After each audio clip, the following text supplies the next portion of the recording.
So ito na mga kababayan ang pinakamainit na balita na ating nasagap ngayong araw ng linggo mga kapatid, August 2, 2026. Nako mga kapatid, ilang tulog na lang, 2027 na po tayo. Next month mga kababayan, bare months na po mga kapatid. At eto na nga mga kababayan, nako mga kapatid.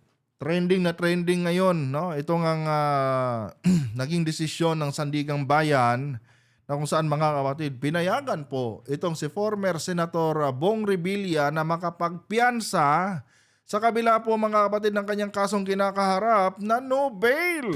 Diyos ko, ano bang nangyayari sa ating justice system dito sa Pilipinas? No? Dito ka lang talaga makakakita ng kakaibang batas sa Pilipinas mga kapatid na kung saan no bail na nakapagpiyansa pa.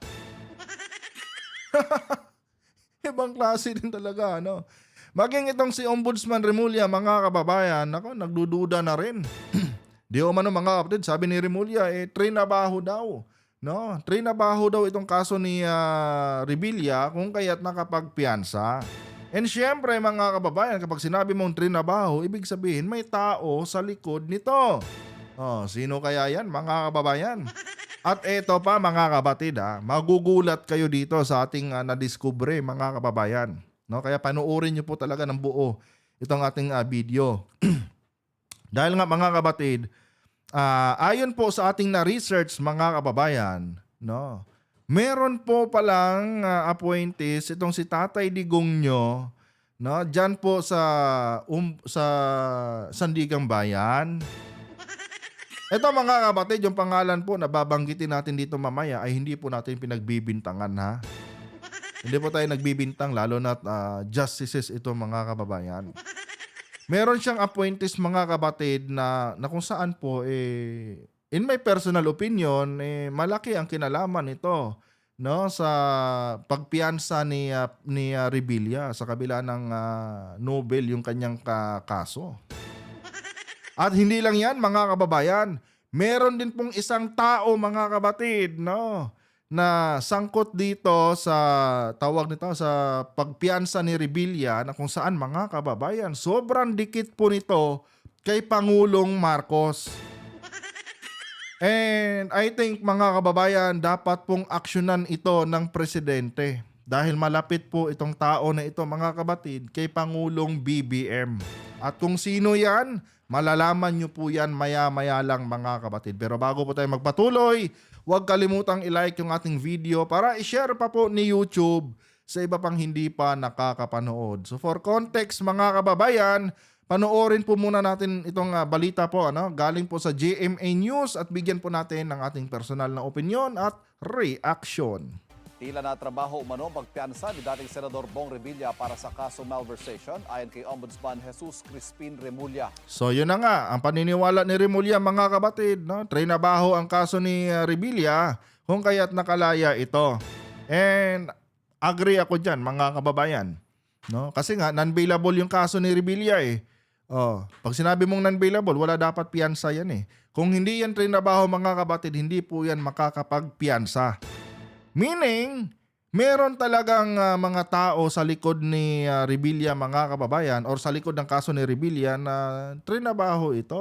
Pinag-igihan po mga kapatid. Ang tanong ko lang dito, ilang maleta kaya ang ginamit dito ni Revilla? Napakasulido ng kaso mga kababayan na isinampa dito kay Revilla. Tapos ngayon mga kapatid, out of nowhere mga kababayan, biglang nagdesisyon ang Sandigan Bayan na payagan siyang makapagpiyansa. Inay ko po mga kapatid.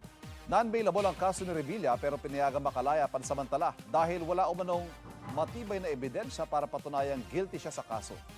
Walang matibay na ebidensya. Diyos ko mga kababayan. Nagsuli na nga ng pera yung iba Di ba? Wala pa bang matibay na ebidensya doon? Sa investigasyon nga ng tawag nito, sa investigasyon nga mga kapatid ng Blue Ribbon Committee, klarong-klaro po na tinuturo si Revilla. At ang sabi pa nga doon sa natatandaan ko, mga kababayan ha, yung sinabing insertion ni Revilla, mga kapatid, ay ginawa talaga yon para may magamit siyang pangpondo sa nakaraang halalan. Hindi pa ba malinaw yon, mga kapatid? Oh, ngayon mga kababayan, pinapalabas na wala daw sapat na ebidensya. Saan nyo kinuha yung rason yung yan? Bulag na ba yung ating mga huwes ngayon, mga kapatid? Oh, nasa harap na lahat ng ebidensya tapos sasabihin nyo, walang sapat na ebidensya na magdidiin sa kanya. Kung kaya't pinayagan nyo siya na magpiyansa. Oh, alam nyo mga kababayan, isa po ito sa rason kung bakit, mga kapatid, pinaboran ko po na sa ICC, no, litisin si former President Duterte. Tignan nyo ha, gamitin natin example si Revilla, mga kapatid. Itong si Revilla, no, isang former senator lamang. Oh, walang inappoint ang mga kung sino-sino mga huwis dyan, pero mga kapatid, nagawa niyang baliktarin yung kanyang kaso. At ngayon, pinapalabas pa na walang sapat na ebidensya. How much more pa, mga kababayan, itong si former President Duterte, na kung saan, mga kapatid, magsimula sa Supreme Court hanggang sa Court of Appeals hanggang sa Sandigang Bayan, may mga appointees siya. Oh, di ba? Oh, nagets nyo? Kaya pala, mga kababayan, gustong-gusto talaga, no, ng kampo nila Sara Duterte na dito litisin, no, si former President Duterte. Kasi nga, mga kapatid, kung sakali mang makulong si Digong, baka wala pang 24 hours, mga kababayan, makakalaya na kaagad. Sa dami ba naman ng kanyang mga appointees, mga kapatid? Oh, kaya galit na galit sila. No? Bakit daw dinala si Tatay Digong nila sa dahig? Oh, wala naman na daw jurisdiction ng ICC. Oh. Ang totoong dahilan ng mga kababayan kung bakit sila nagagalit, dahil nga, mga kapatid, wala kasing panye-panyero doon eh. Walang palakasan, mga kapatid. Walang utang na loob. No? Hindi kailangan magbayad ng utang na loob ng mga justices doon sa ICC dahil wala namang alam si Digong doon eh. Oh, however, pag dito sa Pilipinas, mga kapatid, marami po talagang may utang na loob sa kanya. At ang utang na loob culture sa Pilipinas, mga kababayan, matagal na po yan at talagang nag-i-exist yan. Do you think itong mga inappoint ni Tatay Digong nyo, hindi magbabayad ng utang na loob sa kanya ito? Di ba? May problema, mga kapatid, ang justice system ng ating bansa. Kapag elite at ma-impluwensyang tao na ang nasasakdal, mga kababayan, tulad ni Bong Revilla, mga kapatid, pwedeng baliktarin, no, ang batas. Ang batas natin dito, mga kababayan, applicable lang po yan tulad sa atin, mga ordinaryong Pilipino. Applicable lang sa atin yan. Pero kapag ikaw ay isang elite, makapangyarihan na klaseng tao, ma-impluwensyang tao, di ba? Hindi po yan applicable ang batas. Pwede kang makulong ngayon, pagdating ng araw na nagpalit na ng administrasyon at kaalyado mo yung sumunod na administrasyon, pwede kang mapawalang sala.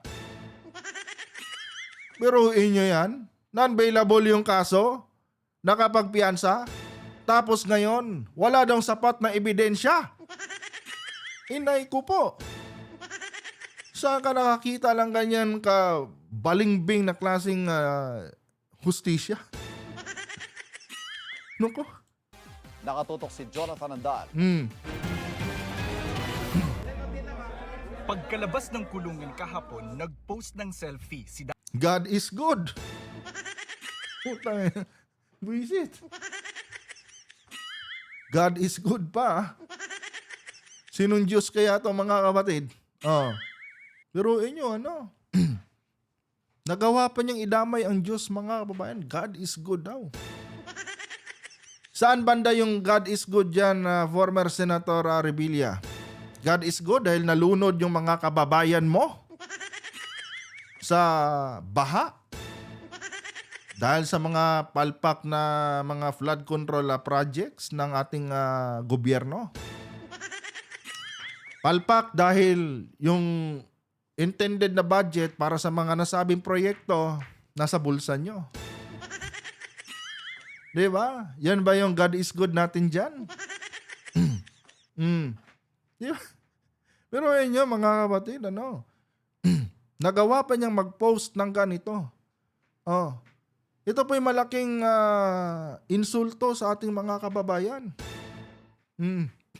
Marami ang ipinagdasal na sana mapanagot mga kababayan yung mga korap na mga politikong sangkot sa bilyon-bilyong pera ng mga flood control projects na kinurap. Tapos itong isa mga kapatid sa mga nasasakdal nagpasalamat pa sa Diyos. And I do believe mga kababayan na yung Diyos na pinasalamatan niya dito ay hindi tulad sa Diyos na ating or hindi iisa sa Diyos na ating sinasamba. Yung Diyos natin nasa langit 'Di ba? Yung Diyos yata na binabanggit ni Revilla dito nasa selda. 'Di ba? Or baka nandoon sa impyerno. Tandaan nyo mga kapatid na hindi lang ang Diyos ang kayang gumawa ng milagro. Pati si Lucifer mga kababayan, kaya niyang gumawa ng milagro mga kapatid para i-deceive ang sangkatauhan. At baka nga yung Diyos na pinapasalamatan niya dito ay si Lucifer. At hindi po si Jesucristo mga kapatid. 'Di ba? Biruin nyo yan, Kung tawag nito, kung may utak pa itong si Revilla, dapat nung lumabas ka, dapat nung nakapagpiyansa ka, hindi ka na dapat nagpo-post pa ng mga ganito. Alam mo namang sobrang galit na galit ang taong bayan sa inyo. Pero sa ginawa mong ito, former senator, para bang iniinsulto mo pa kami? Para bang pinapamuka mo sa amin? Na mas makapangyarihan ka dahil pati ang batas na baliktad mo. 'Di ba? Grabeng pang-iinsulto na to, Dating Senador Bong Revilla kasama ang kanyang pamilya. May caption ang mga litrato na God is good, salamat Panginoon.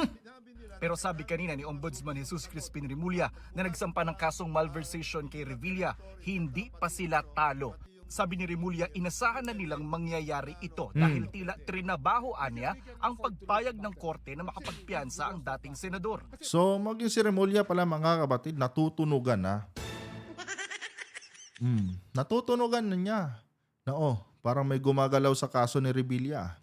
May nagtatrabaho Kasi sabi dito, anticipated na daw ni Boying Remulla mga kapatid itong pagpiyansa ni Revilla. Ibig sabihin, napansin na ni Remulla mga kababayan na parang may tao talaga sa likod ni Revilla na gumagalaw para ayusin itong kanyang kinakaharap na kaso. At totoo, dahil kung hindi pa tama yung hinala dito ni Remulla, hindi dapat nasa labas itong si Revilla ngayon. Ang tanong, sino-sino kaya yung mga tao na yan? Mamaya mga kababayan, malalaman nyo po kung sino-sino yung mga tao na nasa likod ng pagpiyansa ni Revilla. Tuloy mo na rin to. Trinabahoan niya ang pagpayag ng korte na makapagpiyansa ang dating senador. We predicted this to happen. Alam na namin to. Meron talaga mangyayari na mukhang tinatrabaho na magkaroon ng grant of bail. Pero it's an eye-opener that we have to... Alam niyo mga kapatid, dahil naging posible na makapagpiyansa si Revilla, hindi na rin ako magtataka kung sa mga susunod na araw, makapagpiyansa din itong si Jinggoy. Di ba? Parehas lang sila ng kaso na kinakaharap mga kapatid. Hindi imposible na sa mga susunod na araw, si Jinggoy na naman ang makakapagpiyansa. Ang lala, mga kababayan. No, sobrang lala po ng hustisya sa ating bansa, mga kapatid. Hinay ko po. Tama siguro si Pangulong Marcos, ano? Kasi sinabi na yan noon ni PBBM during doon sa time ng tawag nito, ng issue nga kay Duterte nung dinala siya sa ICC. Parang si PBBM yata yung nagsabi noon na hindi kaya ng justice system ng ating bansa resolbahin yung kinakaharap na kaso ni Digong. No, yun yung paniniwala noon ng ating mahal na Pangulo. And I do agree with that, mga kapatid. Kasi ngayon pa lang, no, sinampal na tayo ng katotohanan. Duruin nyo, ano, non-bailable, nabaliktad pa. Oh. Yung mga ebidensyang sobrang tibay na, mga kapatid. No, nabaliktad pa. At ngayon, sinasabi dito na walang sapat na ebidensya. Walang sapat. Sobrang tibay na ng mga ebidensyang nagtuturo kay Revilla, mga kapatid. Tapos ngayon, biglang walang sapat na ebidensya. Inay ko mo, mga kababayan. Baho na magkaroon ng grant of bail. Pero it's an eye-opener that we have to fight harder for this battle, for us to win the war against. Alam mo, Ombudsman, kahit anong fight pa yung gawin natin dito, kung yung mga huwis naman natin, no, nasa nasa ibang landas or wala sa tamang landas, wala pa rin mangyayari, Ombudsman. Walang mangyayari dyan. Oh. Kahit anong ilang kaso pa isampa natin dyan, kung yung kinakasuhan po makapangyarihan, maimpluwensya, wala yan. Tignan nyo, mga kapatid, sa lahat po ng nakasuhan ng korupsyon, mga kababayan, wala pa pong mga bigating politiko ngayon ang nasa kulungan. Sa panahon nila Estrada, no, sa panahon ni Pinoy, yung PDAF, lahat ng mga bigating pangalan wala sa kulungan. Nakailang takbo na nga Pero yung mga kinasangkapan nila, no, tulad ni Janet Lim Napoles, ayun. Yun lang yung nakulong, mga kapatid. Dito naman, no, sa issue ng flood control ngayon, na kinakasangkutan nitong mga taong sangkot din dati sa PDAF, I tell you, mga kababayan, ito lang po yung maiiwan sa kulungan. Yan lang po yung maiiwan sa kulungan, mga kapatid. Pero itong mga bigating mga politiko na ito, itong mga elite na ito, no. Hindi makukulong to, mga kababayan. Makukulong man, makakalaya din kaagad. Diba? Butas ang batas sa Pilipinas, mga kapatid. Kahit anong sabi pa dyan ng ibang mga abogado na magtiwala tayo sa batas, wala. Wala, mga kababayan. Biruin mo, ito pa lang, Revilla, napakalaking example ito kung gaano kabutas yung ating batas. Sobrang bigat na ng ebidensya, biglang sasabihin ngayon na walang sapat na ebidensya. No bail, naging, Diyos ko. Ibang klase talaga, mga kapatid, ang Pilipinas. Kakaiba po talaga ang bansa natin, mga kababayan. Corruption. Ani Remulla gusto niyang makausap si Chief Justice Alexander Resmundo na magre-retiro na sa Nobyembre. Maybe we have to look at in the selection of people that are there, yung kanilang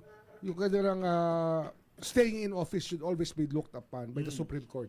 Titignan, bibigyan ng test yung mga tao na pwedeng umaabuso. Dati nang kinwestiyon ni Remulla ang umano'y korupsyon sa hudikatura, non-bailable o walang piyansa ang kasong malversation. Pero humiling si Revilla sa sandigan. Walang piyansa ang kasong malversation, pero pagdating yan kay Revilla, may piyansa yan. Maleta lang yan Di ba? I'm sure yung mga DDS ngayon, tuwan-tuwa. Mga kapatid, tuwan-tuwa yung mga DDS ngayon. Nakalaya Hinay ko po. Bayan na payagan siyang magpiyansa na pinagbigyan ng korte sa halagang 1 million pesos. I don't think so, mga kapatid, na 1 million lang. Yang 1 million na yan, no, front lang yan para sabihing low-key. Para mabaliktad mo yung kaso, kailangan mo talaga dyan ang daan-daang milyon. Mga kapatid, maniniwala ba kayo na 1 milyon lang to? Yung piyansa lang yan, no? Yung piyansa lang. Yung presyo lang ng piyansa yung 1 million. Pero yung proseso sa likod, do you think 1 million lang ang ginastos dyan? No, mga kapatid. No. Alam naman natin kung paano ang galawan dito sa Pilipinas. Di ba? Ang tanong ko na lang dito, ilang maleta kaya? Ilang maleta kaya, mga kababayan, yung ginamit dito para lang mabaliktad? Diyos ko po. Ayon sa Sandigan Bayan 3rd Division, pinayagan si Revilla na magpiyansa dahil bigo ang prosekusyon na maipakitang malakas ang ebidensya para patunayang guilty si Revilla sa kaso. Bigo ang prosekusyon. Inay ko po, mga kabatid. Lagi na lang ganun, bigo ang prosekusyon. Bigo. Nabigo nga ba o nabayaran? Di ba? Second time around na to ni Revilla, mga kabatid. Puro ako Padilla. Second time around na to ni Revilla. Hindi na nakapagtataka to. Di ba? Diyos ko, mga kabatid, gagawan pa kasi ng kung anong kadramaan. Sabihin nyo, wala talagang silbi ang batas natin pagdating sa mga ganitong klaseng ma-impluwensyang tao. Nakakalusot, no? Nakakalusot po. Basta may impluwensya ka lang, 'di ba? Pera lang, mga kababayan, Pera lang po talaga ang pwede mong dito. Pera at impluwensya. 'Yun. Pag meron ka niyan sa Pilipinas, mga kabatid, boom. Libre ka nang gumawa ng kung ano-ano mga krimen diyan. Basta may pera at impluwensya ka. 3 mahistrado ang Dito mga kababayan. Dito po tayo ngayon mag-focus. Dito, mga kapatid. May malaking pasabog po tayo dito. Ito. desisyon sa piyansa ni Revilla, sina Associate Justice Fritz Brian Anthony de los Santos, Ronald Moreno at Carl Miranda. Ito, mga kapatid. Sa mga hindi po nakakaalam, itong si Ronald Moreno, mga kababayan, isa po ito sa appointees ni former President Duterte. Noong 2018 pa to, mga kapatid. Ito namang si Carl Miranda, mga kababayan, ito po'y appointees ni late President Noynoy Aquino. Itong si Fritz Brian Anthony de los Santos, mga kapatid, alam nyo ba kung sino ang nag-appoint nito? Mamaya, panoorin muna natin to para may thrill naman kahit kaunti. Fritz Brian Anthony de los Santos, Ronald Moreno at Carl Miranda, ang mismong chairman ng Sandigan Bayan 3rd Division. Si Miranda lang ang hindi sumang-ayon na payagang makapagpiyansa si Revilla. Si Miranda lang ang hindi sumang-ayon, mga kapatid, na makapagpiyansa si Revilla. Itong si Miranda, appointees po ito, mga kababayan, ni late President Noynoy Aquino.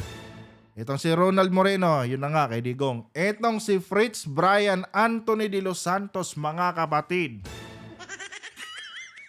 Appointees ito, mga kababayan, ni Pangulong Ferdinand Marcos Jr.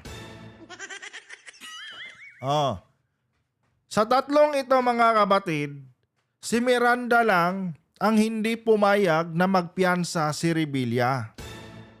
Itong si Ronald Moreno at itong si Fritz Brian Anthony de los Santos na appointees ni PBBM, mga kababayan, itong dalawa na justices na ito ang pumayag para makapagpiyansa si Revilla. Gusto niyo ng proof, mga kapatid? Ito, wait lang, share ko sa inyo para makita nyo.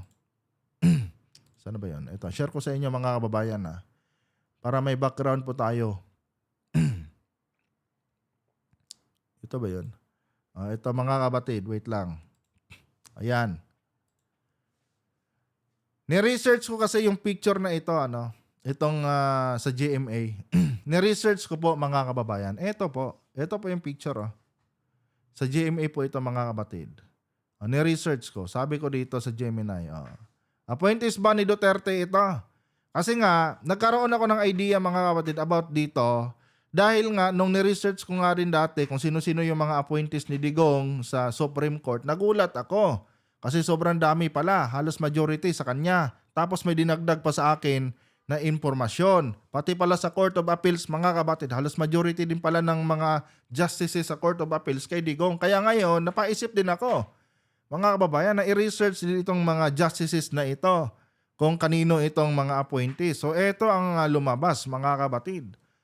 Sabi dito, hindi lahat sa tatlong Sandigang Bayan Associate Justice na sa larawan ay isa lang ang appointee, no, ni hindi isa lang ang appointee ni dating Pangulong Duterte, no? Hindi daw lahat ng justices na dito sa tatlong ito kay Digong, isa lang kay Digong dito. Ito ngang si Ronald Moreno, na kung saan inappoint ito ni former President Duterte mga kapatid noong June 2018.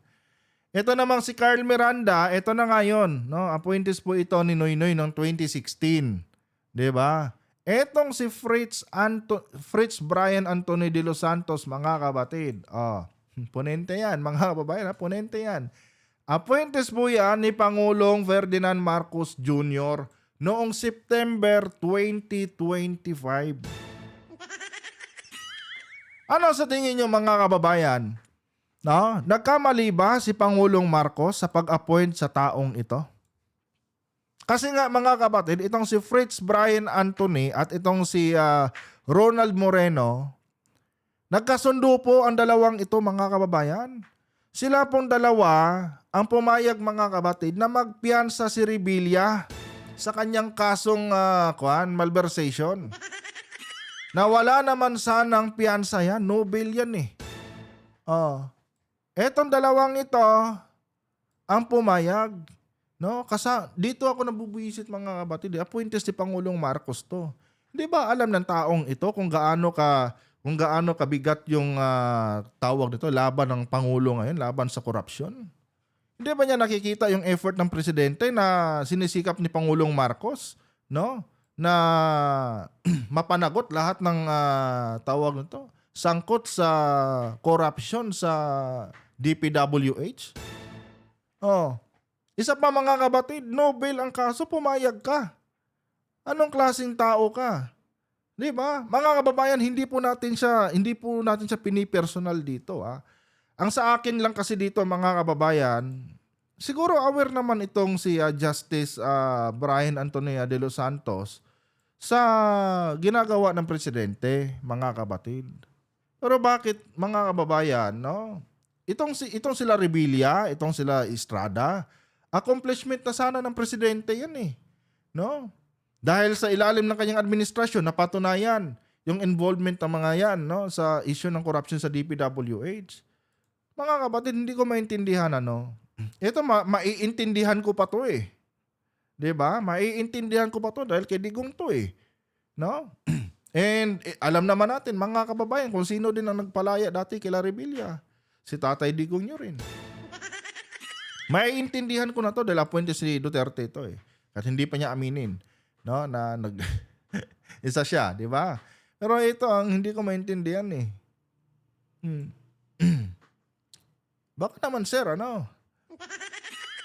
Baka pwedeng paki-explain niyo po sa amin kung bakit pumayag kayong makapagpiyansa itong si Revilla na may no bail na kaso. Kasi kahit kami nalilito kami, bakit pinayagan? Hinay ko po. Buti ba tong appointees ni Noynoy? Ito lang yung nanindigan, mga kapatid. Ito lang ang may bayag. Nanindigan siya, mga kababayan. No? Siya po ang hindi pumayag, mga kapatid, na tawag nito, makapagpiyansa si Revilla dahil sa paniniwala niya, sobrang tibay ng ebidensya laban kay Revilla. Balik muna tayo dito sa video, mga kababayan. Wait lang. Panoorin niyo to.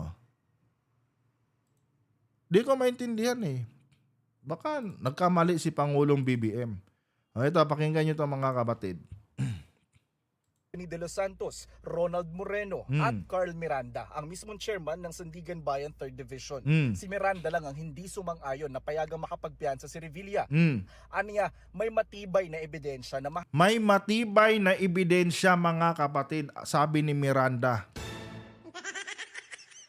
Bakit itong dalawang ito? Well, ito nga si Ronald Moreno, given na yan. Pero itong si Fritz Brian Anthony De Los Santos. Sir, no, binasa niyo po ba yung mga inihaing kaso laban kay Kwan? Kaya tawag nito, kay Revilla? Oh, yung kasamahan niyo, nakita niya. 'Di ba? May matibay na ebidensya laban kay Kwan, laban kay Revilla. Pero bakit kayo? Ewan ko. 'Di ba? Bakit po iba yung maling-mali si PBBM, mga kapatid, ano? In my personal opinion po, maling-mali si Pangulong Marcos sa pagpili sa taong ito. ayon na payagang makapagpiyansa si Revilla. Aniya, may matibay na ebidensya na mahalaga ang naging papel ni Revilla bilang project proponent sa umano'y Ghost Flood Control Project para magamit ang naturang proyekto sa maling paggamit ng pondo ng bayan. Nakita na rin sa investigasyon, mga babayan, ano? I think si Lacson din yata naglabas noon. No, kinonfirm ni Lacson na ito nga sila Revilla, mga kababayan, proponent nga doon sa nasabing proyekto ng kinurap. No? Kaya nga sila kinasuhan eh. 'Di ba? Dahil napatunayan yung proyekto ng binerify yata ni Senator Ping Lacson, totoo, nag-i-exist yung nasabing project. Oh, tapos ngayon sasabihin pinayagang magpiyansa dahil walang sapat na ebidensya. Saan ka nakakita ng ganyan, mga kapatid? Dagdag niya, hindi patas na pinayagan ng korte na makapagpiyansa si Revilla pero hindi ang mga kapwa-akusado sa kaso. Oh, ito pa, mga kababayan, tama, no? Tama itong si si Miranda. Oh. How come na si Revilla pwedeng magpiyansa? Tapos yung mga kasabwat niya hindi. So dito pa lang, kitang-kita na, mga kababayan, na manipulated yung kaso. Oh, bias, mga kapatid, na desisyon. Pero inyo, iisa lang sila, ha? Magkakasama sila. Oh. Tapos, bukod tanging si Revilla lang ang nag-grant ang pagpiyansa. Oh. Isa yan sa palaisipan, mga kapatid. Oh, may punto to, mga kababayan. Magaling tong justice na ito. Ang korte na makapagpiyansa si Revilla pero hindi ang mga kapwa-akusado sa kaso. Malakas naman kasi anyang mga ebidensya na si Revilla ay hindi lang basta kasali kundi mahalagang instrumento sa umano'y sabuatan. Kasi siya ang proponent. Oh. Kung wala si Revilla, wala yung project. Mahirap bang intindihin yon, mga kapatid? Malaki ang role ni Revilla doon sa nasabing kinurap na proyekto. Kasi siya mismo ang proponent, mga kapatid. Kung wala si Revilla, wala din yung project na yon, wala din pondo. Tapos sinabi dito, kaya daw pinagpiyansa dahil kulang sa ebidensya. My goodness, mga kapatid. Harap-harapan talagang panluloko sa taong bayan to, mga kapatid. Tama si Miranda, mga kababayan. Ewan ko kung... Diyos ko po. Hindi ang mga kapwa-akusado sa kaso. Malakas naman kasi anyang mga ebidensya na si Revilla ay hindi lang basta kasali kundi mahalagang instrumento sa umano'y sabuatan na established din naman daw na personal na tumanggap si Revilla ng paunang kickback alinsunod sa sinasabing kalakaran. Di ba? Naunang tumanggap sa nasabing kickback. At ang sabi nga doon, kaya daw pinasingit yung proyekto na yon, no? Kasi kailangan ni Revilla ng pera para sa halalan. Mga kapatid. Kailangan niya ng pera kaya bago matapos yung kanyang termino bilang senador, 'di ba? Siningit niya talaga, pinilit niya ito. Oh. Hindi, ewan ko, mga kapatid, kawawa talaga yung ating bansa. yung hustisya talaga sa Pilipinas, selective. Pag mahirap ka, pag ordinaryong Pilipino ka, ramdam mo yung hustisya na gumagana. Kasi nga, pagka finailan ka ng kaso, talagang tatablan ka. Pero pagka mga malalaking tae na ang involved, wala na mga kababayan. Nawawalan na po ng hustisya. Or yung hustisya natin mga kapatid, hindi na tumatagos. Malaking example dito si Revilla. Ito talaga ang pinaka-literal na naging halimbawa ngayon mga kapatid kung gaano kabaluktot yung ating batas sa ating bansa. Ngayon na-justify na kung bakit kailangan sa ICC litisin si former President Duterte. Dahil dito mismo sa ating bansa mga kapatid, labo-labo. Pag may pangalan ka, may impluwensya ka, nga.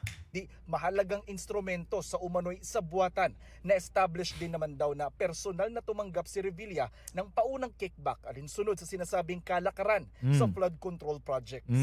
Sa kasong inihain ng Ombudsman noong Enero, sinabi nitong nagsabuatan si Revilla at 6 na kapwa akusado para ilabas ang 76 million pesos para sa flood control project sa barangay Bunsuran, Pandi, Bulacan. Grabe 6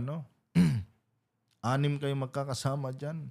Tapos isa lang ang pinagbigyan na makapagpiyansa. Dito pa lang, kitang-kita na butas na butas yung batas Suruin nyo yan.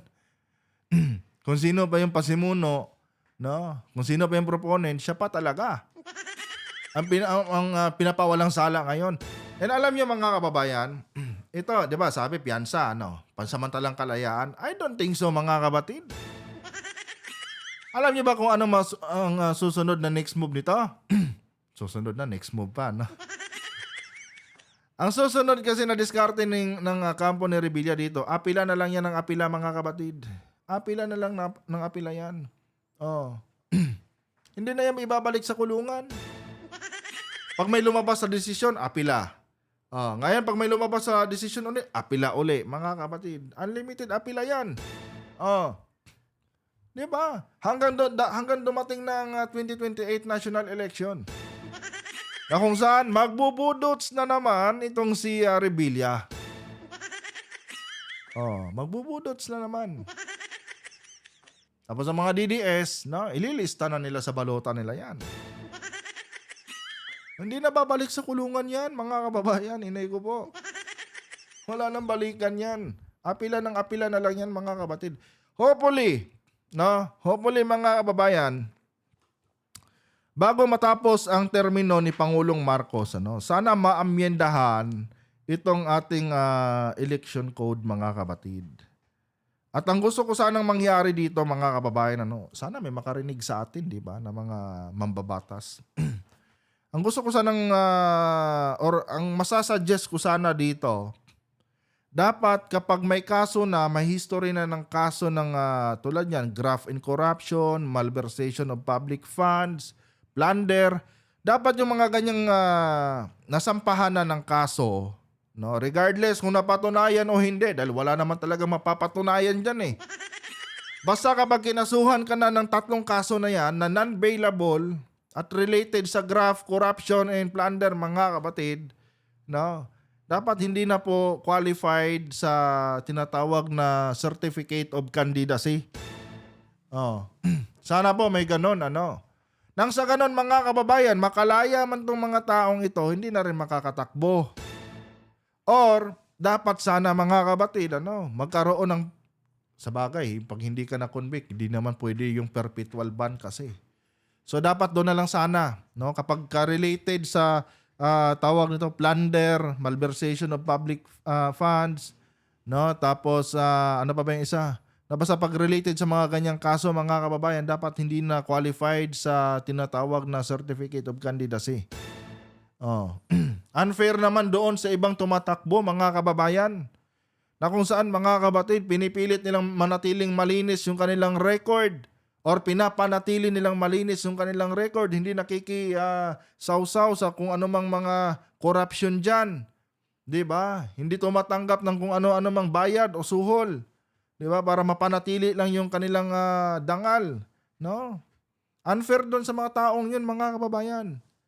Kaya sana amyendahan po, mga kapatid, ang ating election code, no? Kapag nasangkot na po sa ganitong klaseng mga kaso, wag na dapat bigyan ng COC. Nang sa gano'n naman, mga kababayan, may pagbabago naman sa ating bansa. 'Di ba? Napakahirap kasi, mga kapatid, no? Na tulad nito sigurado ako tatakbo to. Hindi pwedeng hindi, mga kapatid. Tatakbo to. Oh. Panigurado, malaki gastos ito ngayon eh. Kaya dapat sana amyendahan, no, yung ating election code, mga kababayan. Para yung mga matitinong mga kandidato makaupo naman. Oh. Yung tulad nito na paulit-ulit na lang. Sasayaw lang ng budots, wala na. Oh. Bibida-bidahan ka lang ng kanilang di o mano'y naipasang batas, wala na. Ganon din naman kasi diskarte ng mga to eh. Ibibida yung mga batas di o mano na kanilang naipasa. Na para bang sila lang yung sila lang yung author. Oh, 'di ba? Ganon yan sila, mga kapatid. Napaka-unfair, mga kababayan, ano. Sobrang unfair po talaga. Na non-existent pala ng inspeksyonin. Pangalawang pagkakataon na ito na makulong ni Revilla. Una noong 2014 nang kasuhan siya ng plunder at graft. Matapos Sino bang naiwan sa mga kinasuhan ng graft noong 2014? 'Di ba? Sinapolis na lang. Sinapolis na lang, mga kapatid. Yung mga bigating mga tao, yung mga bigating mga tae na mga senador, wala na. madawit sa pork barrel scam. Pero na-acquit siya sa plunder noong 2018 at sa graft noong 2021. Acquitted siya, pero pinasoli yung pera sa kanya. Okay. Oh. Acquitted siya, pero pinapasuli yung pera sa kanya. Ibig sabihin, mga kapatid, parang na-convict siya tapos inacquit lang yung kaso niya. Kasi nga, di ba, mga kababayan, nangialam po si former President Duterte nung time na yon. So sabi ni Remulla dito, acquitted daw itong si Revilla. No? Pero mga kababayan, merong kondisyon. I-acquit yung kaso niya, basta isuli niya yung pera. Magkano ba ang pera? Ito. Noong 2021. Acquitted siya, pero pinasoli yung pera sa kanya. Okay. Ano yung sabihin nun, di ba? Nasa na, but hindi pa nakukuha yung 123 million. Okay, yon. May 123 million na pinapasuli kay Bong Revilla. Magpahanggang ngayon, wala pa rin, hindi pa rin binabalik. Ibig sabihin, mga kapatid, dahil may pinapasuling pera, totoo talaga na kasama siya sa pork barrel. Or totoo yung aligasyon sa kanya patungkol sa pork barrel. Kasi may pinapasuling pera, di ba? Tumanggap talaga siya ng pork barrel, mga kababayan. Kanya nga lang, malakas eh. Kaibigan nila si Tatay Digong nyo eh. Kaya ginawa ng paraan ni Tatay Digong nyo. Tapos sabi ni Duterte, noong 2016, tandang-tanda ko yun eh. Wala daw siyang mga kakilalang kung sino-sino mga bigating politiko. Pero nag-number 1 siya sa lugar ni Revilla. Hindi ako nagkakamali, number 1 siya doon eh. No?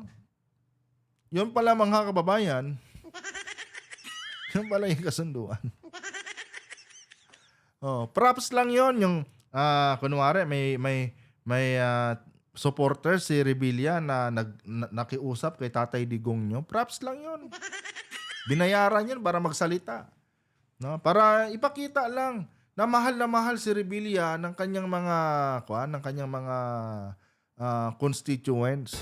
Pero ang totoo, mga kabatid, plano pa lang ang eleksyon noong nakaraang 2016. Ito si Digong, wala na. Kasi ganun yan eh, pag may papasok na, pagka may mga para bang matunog na pangalan, marami yung mga congressman, mga politiko, no? Mga local na mga LGU, Ang lumalapit sa politiko na yan, lalapit yan doon. Mr. Aspiring President, ano po ba ang pwede niyong ma-offer sa bayan namin kung sakaling susuportahan namin kayo? Ganon, mga kababayan, ang sistema niyan. Kung mayroon po, may maitutulong po ba kayo? Or pwede rin, tulad dito, ni Revilla, no? Mr. President, no? Mr. Aspiring President, no? Matutulungan mo ba ako na mapalabas dito sa kulungan kung susuportahan ka ng bayan ko? Nung nakaraang 2016 election, mga kapatid, ganon din yata talaga ang nangyari. Kasi, di ba, landslide si Tatay Digong yun nun. Landslide si Tatay Digong yun nun, mga kababayan. Ganon ang nangyari nun. Kaya nung maupo na si Tatay Digong nyo, yan agad ang yung naging priority niya. Palayain itong mga kurap na mga senador na ito. Pati si GMA, di ba? Nung nasa kulungan pa, mga kababayan, panay request papuntang ospital. Kasi nga yung liig doon, naka-stretcher. Pucha, nung nakalabas na, nagbo-ballroom na si GMA. Napanood niyo yung video, ha? Ang galing sumayaw ni GMA. Hanggang ngayon, mga kapatid, wala na yung sakit niya sa liig. Let's go. Bulok na bulok talaga ang batas sa ating bansa, no? Sorry, pero totoo naman talaga eh. No? Malaking sampal sa mukha to, mga kababayan, ng mga Pilipino. Itong nangyari po kay Revilla, mga kapatid. Talagang sinampal tayo ng harap-harapan. Grabe, ano? 21. Acquitted siya, pero pinasoli yung pera sa kanya. Okay. Ano yung sabihin nun, di ba? Nasa na, but hindi pa nakukuha yung 123 million na pinababayad nila. 1, 2, 3? 123 million. Matagal na Kay yun. Bong Revilla. Matagal na yun. ganun. Matagal na yun. Kasama yung Si JB, hindi makasagot-sagot dito. Usaping flood control kasi. Si Kuya Jinggoy niya. Nasa kulungan kasi. Kaya si JB, tingnan nyo. Siya lang yung naiiba dito, mga kapatid. sa judgment of acquittal. Sinusubukan pa namin kunan ng pahayag dito ang Sandigan Bayan at si dating Senador Revilla. Jonathan Andal Wala na yan, mga kapatid. Tandaan nyo, tagayo sa bato. Hindi na babalik sa kulungan yan. Pag may nilabas na desisyon, hahablahin. Apila. Tapos, syempre, mga kapatid, alam nyo naman kung paano laro dito sa Pilipinas. Pag-file ng appeal, ilalagay mo na sa pinakailalim yan. Diba? Hindi yan ilalagay sa taas. Sa pinakailalim yan, ilalagay, mga kababayan. Aabutin yan ng siyam-siyam, mga kapatid. Ganun eh. Pati justice system sa ating bansa, corrupt din, mga kababayan eh. Sabihin na magiging maayos yung ating bansa. Gaya ng sabi ko sa inyo, magkaroon man tayo ng maayos na presidente, kung yung nasa baba niya, mga kapatid, hindi nakikiayon sa kanya, wala pa rin mangyayari dyan. Aanhin mo yung galing, no? Aanhin mo yung linis ng presidente na nakaupo, kung yung nasa baba naman, mga kapatid, yun yung sumisira sa kanyang administrasyon. Diba, mga kababayan? Ganun lang po yun. Hopeless, mga kapatid. No? Ako'y, wala eh, kailangan talaga eh. Well, ako, mga kapatid, hindi naman ako naniniwala talaga na masusugpo ang korupsyon sa ating bansa. Never. Suntok sa buwan ang tsansa, mga kapatid. No, na masugpo ang korupsyon. Pero at least man lang sana mabawasan. No? Mabawasan ang korupsyon, mga kababayan. Yun lang sana, no? And hopefully this coming 2028, mga kapatid, di ba? Maboto yung tamang kandidato. Hindi yung ay nako. Anyway guys, no, lahat po ng ating sinasabi dito, ulitin ko, no? nagre-react lang, hindi tayo nagbibintang ha, mga kapatid. Ina-analyze lang natin base dito sa balita, di ba? Hindi po natin pinagbibintangan yung mga taong binanggit natin dito, no? Especially doon sa mga justices.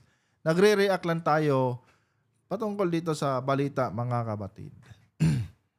At itong video na ito, hindi ko po ginawa ito. Nabubulol ako. Hindi ko po ginawa itong video na ito para paniwalaan nyo. Mga kapatid, personal ko lamang na opinion ito. Hindi po ito sumasalamin sa opinion ng mga eksperto. Kung agree kayo sa sinasabi ko dito, good. Kung hindi kayo agree, nire-respeto po natin ang bawat opinion ng bawat isa sa atin. Good pa rin yan kung hindi kayo agree. Feel free to dislike this video, mga kapatid, kung hindi nyo gusto. Paki-like naman kung gusto nyo, mga kababayan. Nililinaw ko lang po kasi baka sabihin ng iba nagkakalat ka ng fake news. Hindi ko po kayo hinihikayat na paniwalaan yung mga sinasabi ko dito. Dahil personal ko lamang itong obserbasyon, mga kapatid, sa mga balita, no, at mga nangyayari po sa ating bansa ngayon. Hanggang dito na lang, mga kababayan. Huwag kalimutang i-like yung ating video para i-share pa po ng YouTube sa iba pang hindi pa nakakapanood. Adios.